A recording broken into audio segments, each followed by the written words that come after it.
So yeah, my name is Will Hanke. Today we're going to talk about the 7 steps to building a badass growth funnel. And thank you, Bill, for letting me use the word badass. I know it's not something that's probably said a lot at Meadowbrook. So that's what we're going to go through. By the way, I've had a lot of coffee and I've got a lot of slides, so we're going to cruise through. So this is a typical sales funnel, right? Everybody sees this. First, you got to get people aware of your business. You got to get them to consider to do something with your business, and then finally a conversion. In the dating world, the conversion is yes, a date, or yes, we'll get married, something like that, right? So we're going to talk today specifically about the top of the funnel, the tofu, the awareness stage, getting people aware of your business and starting to engage with those people in a different way. So I'm going to blast through these 7 things, and we'll have time for Q&A, okay? First, get an audience. That's easy, right? Just go get an audience. You're good to go. A couple different ways to do that. SEO, ads, social ads, AdWords, a lot of different ways to do that. Social media, videos are really popular. So there's a lot of different ways to kind of start to get an audience, and I'll talk a little bit more about this. Actually, Scott mentioned the fact that you should have some sort of target market in your head and not just go out there and start blasting things. You need to know who you're talking to, what those people do. You need to know some personal things about them, like he said, so that you can better target your message to those specific people. I do have a free customer profile thing, and I'll make sure everybody gets this link later. But it's a 2-pager, and it asks you a bunch of questions about who you think your audience is and helps you better kind of focus that in. Talk real quick about SEO. I could talk all day about SEO, but I just wanted to make sure that you knew one thing, and that is the cite colon. Is anybody familiar with the cite colon command? Okay, so what you do is you go, a couple of you do, go to Google or Yahoo or Bing, either of them, and type in cite colon and then your domain name. So in my case, I did cite colon Red Canoe Media. And what that does is that tells you what the search engine knows about your particular website. Okay? In particular, it says I have 414 results, and that's probably about right. I probably have around 400 pages, so that's good news. If I see a number that says about 8 results and I know I have 400 pages, then I know immediately something's wrong with the way the search engines are indexing my page, and it's going to be hard to get an audience if you're not getting seen on the search. Okay? Cite colon, and no spaces, by the way. Talk real quick about content. Everybody always says content is what you need to build, and it's true. Content is still king when it comes to pulling in an audience. There's a lot of different ways to do an audience or to do content. Typically blog. Everybody knows you should blog, and every time I talk to a business owner, hey, you need to write blogs, and they freak out because they're running a business and not writers, right? You can also do video. So video is getting a lot easier now with something called Periscope, where you can actually broadcast live some of your things straight to your Twitter followers. There's another new app called Blab, where you can start to meet people. It's blab.im is the website. Pretty cool tool, but it's a great way to create video, talk to people, and it's YouTube is the number 2 search engine. So putting those videos out on YouTube, putting in the right keywords, is going to pull in a different audience than maybe SEO would. Podcasting, which is the audio version of video in a lot of cases, another way to get people. And then images typically is around infographics. Anybody heard of infographics? Where you have one graphic that has all kinds of really cool stats, probably some pictures that are related to that. They're very shareable. Very easy to get your word out about whatever different topics. So kind of check off the awareness part of that. And let's talk about lead magnet. Bill mentioned that earlier. So a lead magnet is an irresistible bribe offering a specific chunk of value to a prospect in exchange for their contact information. Okay? You're sucking them in, right? With something free. So here's one of my clients, STL Beds. They sell latex mattresses. So we talked earlier about dating. Nobody's going to walk in and say, hey, I want that $3,000 bed. I don't want that $600 one, right? So there has to be some sort of a romance period in order to get somebody to buy a $3,000 bed. So this is one way that we kind of do that, and we offer them a free report, 7 things to consider before buying a latex mattress. They click on that, they fill out their email, their name. Now we've got their email, we can start educating those people on the differences between the typical coil spring and something like a latex. Great way to start a conversation, very low barrier to entry. This is a company called Survival Life. So their lead magnet is actually a physical thing. It's this little credit card blade, which we all need. But so for the survivalists and the preppers, this is a perfect lead magnet for them.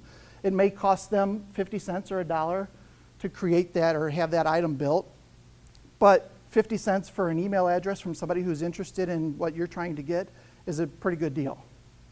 So great way to do it. So basically, a lead magnet is, like I said, you're exchanging value for their email address or some sort of way to contact them, typically an email address. And it needs to be something that can be consumed, if it's digital, in 5 minutes or less. So the report from STL Beds is a one-pager. It's seven quick blurbs about that with links back to their website to learn more about those 7 things. Okay, now we need to get people down to conversion, which is let's actually exchange some money or do something, because getting the email address is okay, but we're all in business to kind of make money a little bit. So we're going to talk a little bit about a tripwire.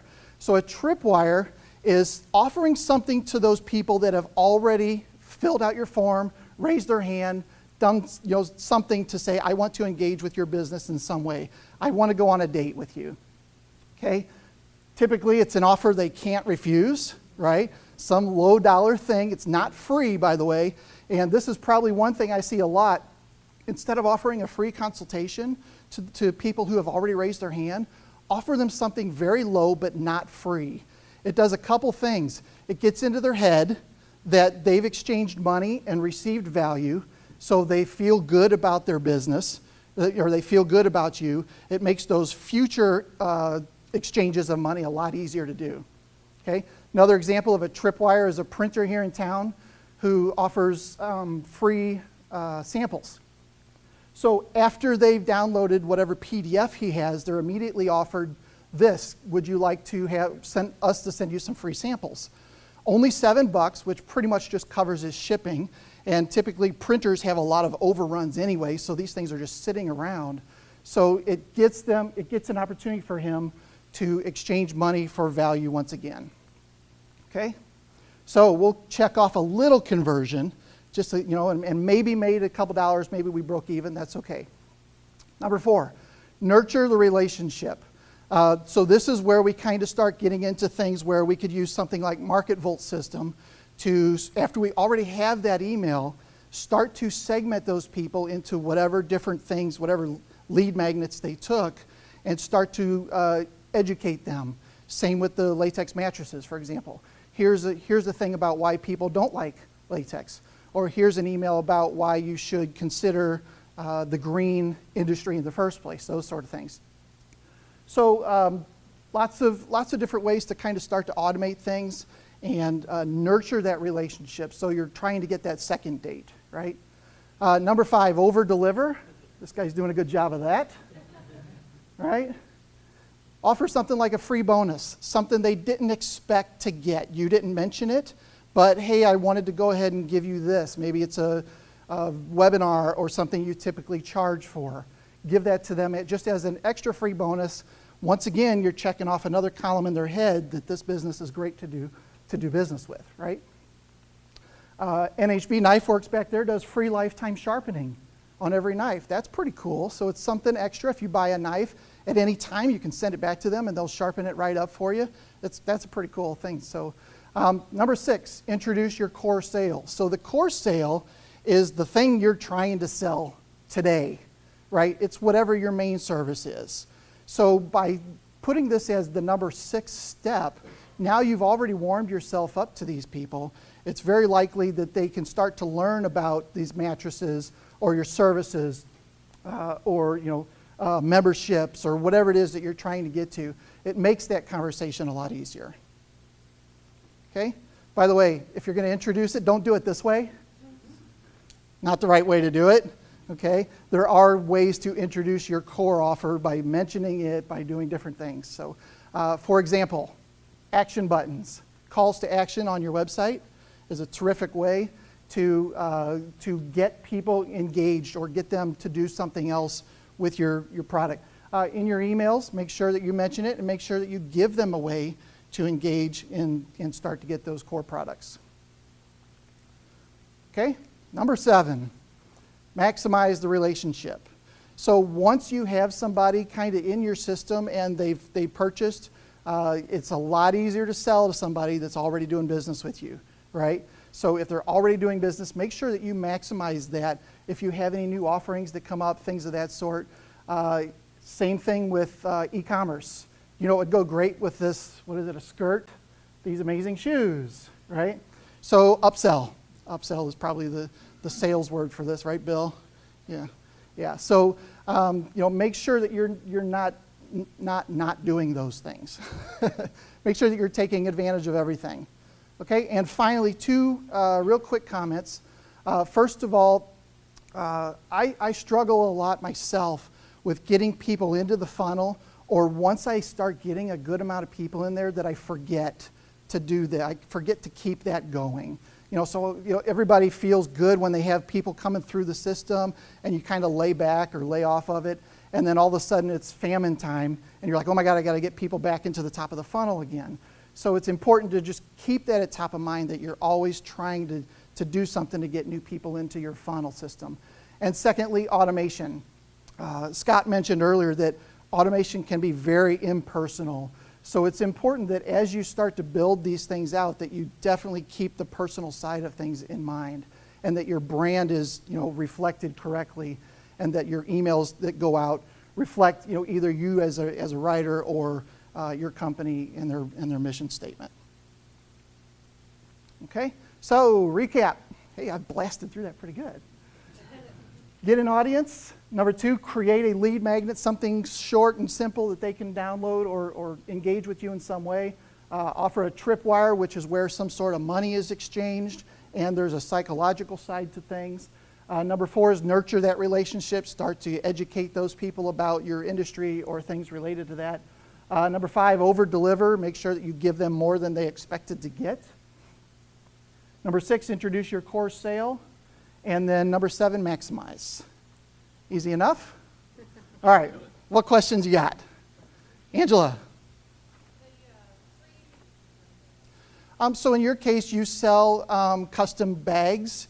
Maybe you put something in the package, an extra something that they weren't expecting to get when you send the package out. That'd be a perfect example of that. Along with that, put some sort of note in there, maybe even something that has a QR code or some way for them to get back to a social media side of things and say, hey, I ordered this cool bag and it also came with X. And it gives them a reason to get out on social and kind of promote you. Yes? Elaborate on what... Well, in her case, I would actually do some sort of a free giveaway. Just something short and something easy that's wasn't expected. Coupons are okay, but they scream sale, and they scream that we want to do more business with you, but maybe not in the best way. Yeah, I would do it more of as a rebate or something like that. Like Menards does all those rebates. Do you think that's effective? Oh yeah, I mean I'm sure there's a reason that they're doing those. Yeah, but they don't get that immediately. Well, just one point to add on that chance. Yeah. Another way to state what you're saying is maybe a promo code. If it's some sort of where they can engage on your website to get more money or a discount of some sort. Yeah. What other questions? Jeff? Okay, the question is there a way to find, when you do your site command that I talked about, and some of your pages are showing up as not being indexed, is there a way to discover those pages? I can't think of anything off the top of my head other than going through them one at a time, which would suck. There is a tool called Screaming Frog, which you can plug in your URL, and it will basically, it won't download all your pages, but it'll go through and list all your pages and put them into a CSV. Something like Excel that you can maybe manage a little easier that way. And it will tell you what their index status is, as well. Any other questions? Okay, thank you everyone, appreciate it.